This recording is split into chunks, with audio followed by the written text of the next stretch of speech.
판결문에는 Y는 X에게 금 5천만 원을 지급하라라는 하여튼 확정이 됐어요. 그런데 지금 지원이가 말하는 거는 이 Y가 그 다음 단계에서 죽었으니까 상속인 Z 등이 있을 때 상속을 포기하지 않는 한은 이 Y로부터 상속인이 권리 의무를 포괄적으로 승계를 하니까 포괄적으로 상속해서 승계하니까 이 판결문의 효력도 Z가 갚아야 되는 거죠. 그렇지만 판결문에는 누구로 나와 있어요? Y가 갚는 것으로 나와 있으니까 이거 들이밀고는 Z한테는 할 수가 없죠.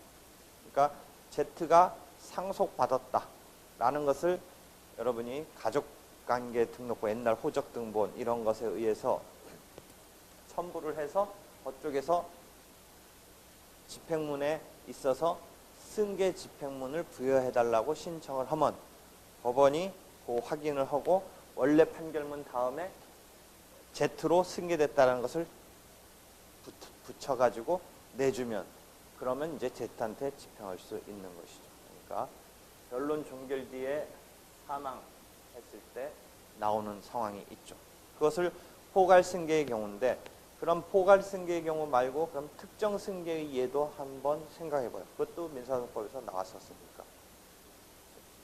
Y가 어떤 X에게 어떤 부동산을 인도하라 라는 소송에서 인도해야 될 의무자인데 변론 종결 뒤에 Y가 Z에게 양도를 했을 때, 이 부동산을 양도했을 때 그대로 이 판결문 갖고는 판결의 효력에 있어서 218조에 보면 상대적 효력이니까 원래 당사자 사이에만 판결의 효력이 미치고 집행력도 그러니까 X와 Y 사이에만 미치는 건데 이 Y 이후에 Z에게 판결의 효력을 미치려면 집행에 있어서 집행력을 미치려면 역시 승계 집행문을 부여받아서 Z에게 인도하라라는 집행의 반대 당사자로서 삼아서 받아낼 수가 있는 거죠.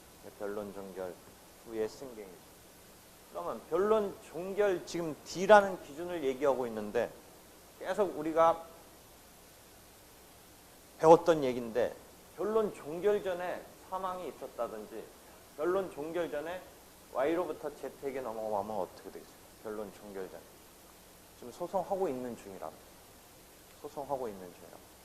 그대로 그 소송이 끝내 가면 어떻게 되겠어요? 설사 X가 이기더라도 Y에 대해서 금 얼마를 지급하라. Y에 대해서 어떤 부동산을 인도하라 라는 판결밖에 안 나오면 그런데 판결이 나온 시점에 Y는 죽었다든지 밑에 케이스라면 Y는 일단 주인으로부터 떠나서 Z가 주인인데 판결문이 만연히 Y가 의무의 주체로 나와버리면 그 판결문은 기껏 받았지만 무용지물에 가까운 휴지 조각에 가까운 거죠. 그러니까 소송 도중에 어떻게 했었어야 돼? 소송 도중. 사망의 경우는 뭐 일부러 죽는 사람은 없겠죠. 자기가 지금 돈 주고 싶지 않아서 물건의 주인이 상황에서 뺏길 것 같으니까 일부러 죽는 경우는 없는데 하여튼 죽는 경우가 나오죠. 근데 두 번째의 경우는 일부러 돈 주고 싶지 않으니까 뭐 딴 데 물건을 인도해 줘야 되는데 몰렸으니까 딴 데 빨리 주인으로서 자기가 빼돌린다라는 개념이 뭐 밑에는 있을 수는 있겠죠. 어찌됐건 소송 도중에 그런 일이 벌어졌을 때는 어떻게? 소송 도중. 사망의 경우는 어떻다고 그랬어요? 소송 도중에 당사자가 사망했을 때. 어떻게 하나? 일단은 수계 신청 전에 절차가 중단된다. 그죠? 절차가 중단되고 다만 변호사, 소송대리인 선임되어 있으면 절차는 중단시킬 필요까지는 없다. 그건 절차적인 측면이고 그건 민사소송법 233조 이하에 있는 거고 그런 절차의 중단에 따른 조문에 대칭되는 상황으로 당사자는 어떻게 된다? 변경이 돼야 되죠. 그러면 사망의 경우는 당연히 상속인으로 변경이 돼야겠죠. 한편 특정 승계의 경우는 양도했을 때는 당연히 되는 건 아니고 어떤 절차를 밟아야 되는데 좀 아까 말했듯이 어떻게 해야 된다? 그 새로운 사람을 당사자화하는 작업이 필요하다. 그죠? 그래서 예컨대 인수승계해서 끌어들이는 절차가 82조에 의해서 필요하다. 민사소송법 82조에 인수승계에 의한 절차가 필요하다. 그렇지 않고 만연히 그냥 Y를 상대로 끝끝내 가봤자 X 입장에서 이기더라도 Y한테만 이긴 기판력 등의 판결의 효력에 있어서 218조 상대적 효력에 의해서 Y에 대해서만의 판결로 그치는 거고 Z, 새로운 그 주인공이라고 할 수 있는 Z한테는 효력을 미칠 수가 없기 때문에 그 Z에게 효력을 미치기 위해서는 좀 아까 양도가 이루어졌을 때는 Y로부터 Z에게 소송을 인수시키는 민사소송법 82조의 절차를 밟아야 된다는 거죠. 그죠? 그렇게 돼요. 그럼 다시 돌아와서 X가 Y를 상대로 어떤 물건에 대해서 인도 청구를 하고 있는데 X가 Y를 상대로 인도 청구를 하고 있는데 여기 인도하라라는 청구를 하고 있는데 Y가 Z한테 넘길 것 같아요. 물론 아까 Z한테 넘겼을 때 어떤 조치를 밟으면 된다? 소송 도중에 민사소송법 82조에 따른 인수승계를 밟으면 되고 하는데 애초에 그렇게 넘기는 거를 방지하고 싶다라는 발상을 할 수가 있어요. Y가 Z한테 넘겨요. 진짜 여러분은 지금 순진하게 생각하지 진짜 소송에서는 Z한테 넘겨서 설사 인수승계 신청했다고 쳐봐요. 그러면 또 다른 형제가 등장해서 W가 등장해요. Y, Z, W. 그 다음에 W한테 또 어떻게 해보려고 바꿨더니 이제 알파벳의 마지막이니까 다시 A가 등장해요.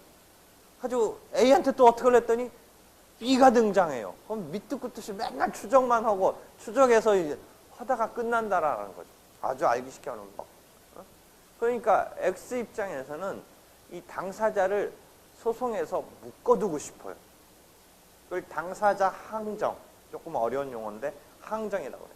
근데 우리는 소송이 제기됐다고 해서 그 소송의 계쟁물을 처분하는 것을 막고 있지는 않아요. 지금 현재 입장은 어때요? 처분을 하는 건 어쩔 수 없이 또 필요도 있을 수 있어요. 소송 걸렸다고 못 팔 수 있다라는 것도 또 반대 입장에서 보면 너무 황당한 거죠. 그러니까 파는 건 좋은데 새로운 주인을 상대로 원고가 소송 인수 신청을 한다라는 제도가 있는데 애초부터 발상은 팔지도 못하게 하는 발상도 있을 수 있다는 거죠. 양도 금지라는. 근데 그러지는 않는다. 우리는 소송 승계주의에 의해서 처리하지 양도 금지는 아니다. 또 한 수 더 떠서는 어떻게 해요? 처분하는 건 좋은데 Y한테 받은 판결을 그냥 다이렉트로 파는 건 좋은데 한 번 이렇게 걸려든 이상은 암만 네가 팔아봤자 계속 이 판결은 그 뒤에 새로 양수한 자한테 끝끝내 효력이 미친다. 이런 방법도 있을 수 있다는 거예요. 그러니까 세 가지 방법이 있을 수 있죠. 만약에 우리가 구상할 때 민사소송법을 어렵다라고 생각하지 말고 자꾸 이해를 하면 된다라는 게 그냥 생각해보면 돼요. 되겠죠? 세 가지 방법 중. 그러면 X가 Y를 상대로 소송을 하면서 Y가 팔지 못하게 할 수는 없을까?의 당사자 항정의 효과를 기대할 수 있는 제도가 가처분 제도가 있는 거예요. 그래서 나중에 강제 집행을 하기 위해서 그 처분이 변론 종결 뒤에 이루어졌다면 218조 민사소송법에 의해서 변론 종결 뒤의 승계인, 물론 변론 종결 뒤의 승계인에 있어서 그 승계의 범위가 어떻게 포착될 거냐는 조금 더 논란은 있을 수 있지만 기본적인 흐름은 변론 종결 뒤의 승계가 있을 때는 판결이 이미 나온 상황에서 그 새로운 양수자한테 판결의 효력을 미치게 하는 것에 대해서는 일단 이해가 됐는데 지금 우리의 관건은 소송 도중에 어디다 넘겨버렸을 때는 어떻게 하느냐 의 점에서 생각할 수 있는 것은 가처분을 생각할 수 있다는 거예요. 가처분. 그래서 소를 제기하면서 또는 소제기 전에 가처분을 걸어서 당사자를 항정하는 효과를 볼 수 있다. 그래서 이 경우에는 인도 청구에 있어서는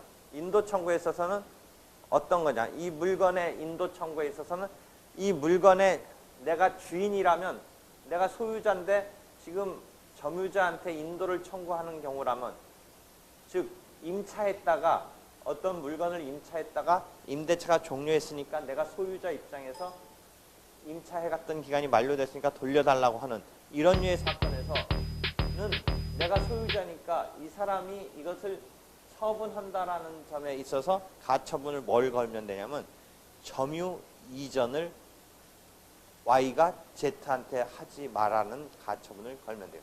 점유 이전 금지 가처분. 이해되겠죠? 점유 이전 금지 가처분. 그래서 가처분 개념을 이해를 했어요. 그럼 가처분까지 나온 김에 가처분에 이어서 그럼 가압류는 뭐냐?